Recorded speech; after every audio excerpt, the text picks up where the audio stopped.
Welcome to another episode of Smarter Anesthesia, where we study smarter, not harder. On this episode, we will use the mock oral exam questions from the Smarter Anesthesia question book. This is a good way to practice exam questions if you don't have a study buddy yet. It's not the most efficient way to study, but at least it's one step below having a study buddy.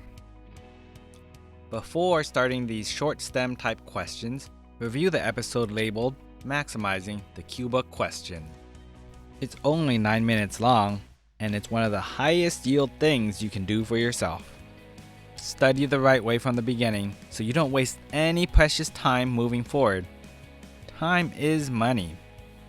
Of note, these questions are designed to train your brain and your mouth, which are the skills you need for the oral exam. So they are written to do those two things. If you want a more detailed analysis and the Smarter Anesthesia answers, we have the Smarter Anesthesia question book for you.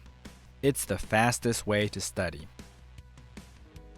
Alright, let's get started.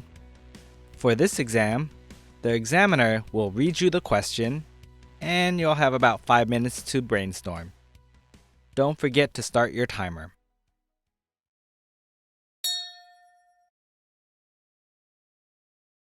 Doctor, you ready?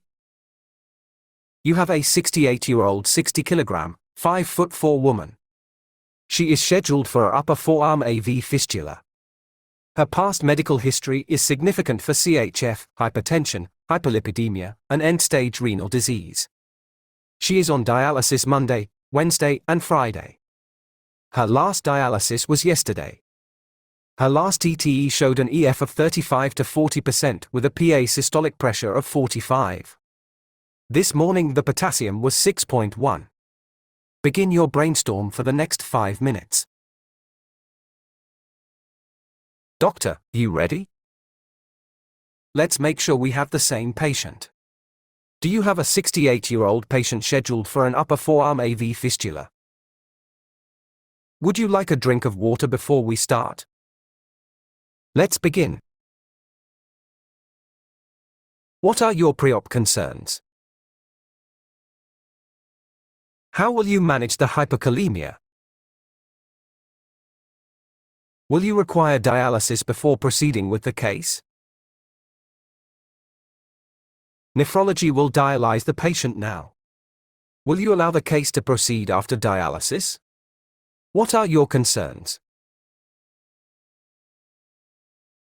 After dialysis, what information would you solicit prior to surgery? The potassium is 2.4 and 1 liter of fluid was removed. Will you proceed with surgery? You decide to proceed with surgery. What type of anesthesia will you choose? What are the risks of general anesthesia versus regional? You decide to do a regional anesthetic. What block or blocks will you perform? Do you need to do an intercostobrachial block? What are the landmarks for the supraclavicular block? What local anesthetic will you choose?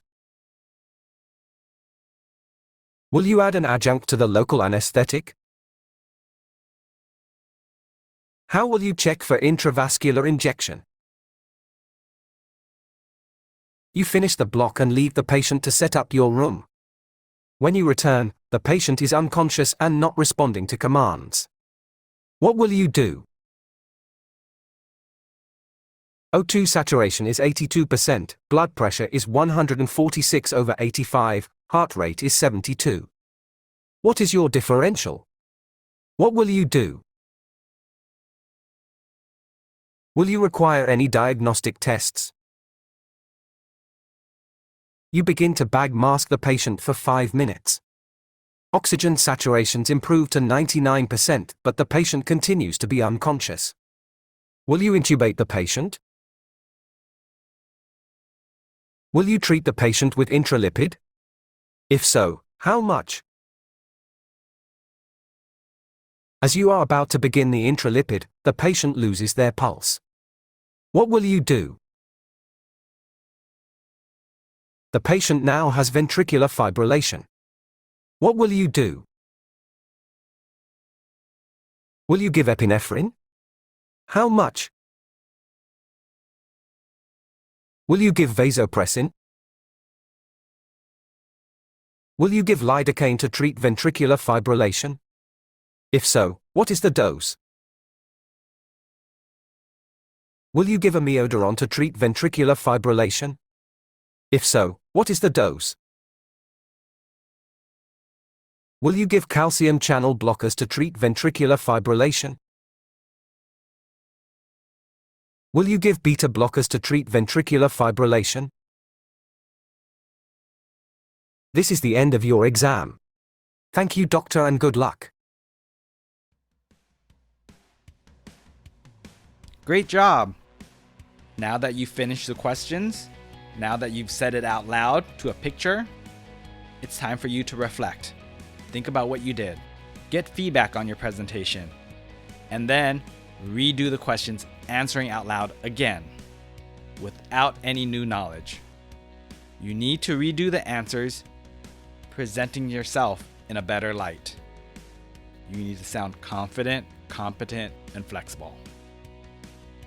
If you are having trouble figuring out how this is supposed to sound, feel free to jump over to the SmarterAnesthesia question book.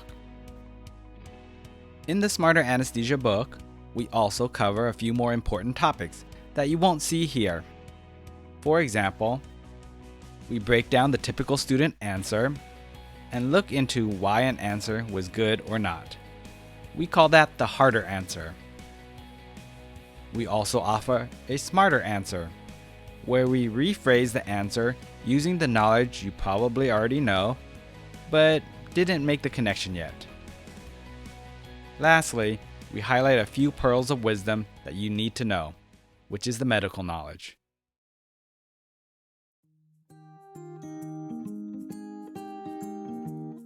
That's it for this episode. If you found this session helpful, hit the like button. It motivates us to create more free content. Next, hit the subscribe button to get notified whenever we release a new episode. Feel free to email us at smarteranesthesia@gmail.com anytime. We're here to help you. We offer a 30-minute evaluation, give customized study tips, and help point you in the right direction.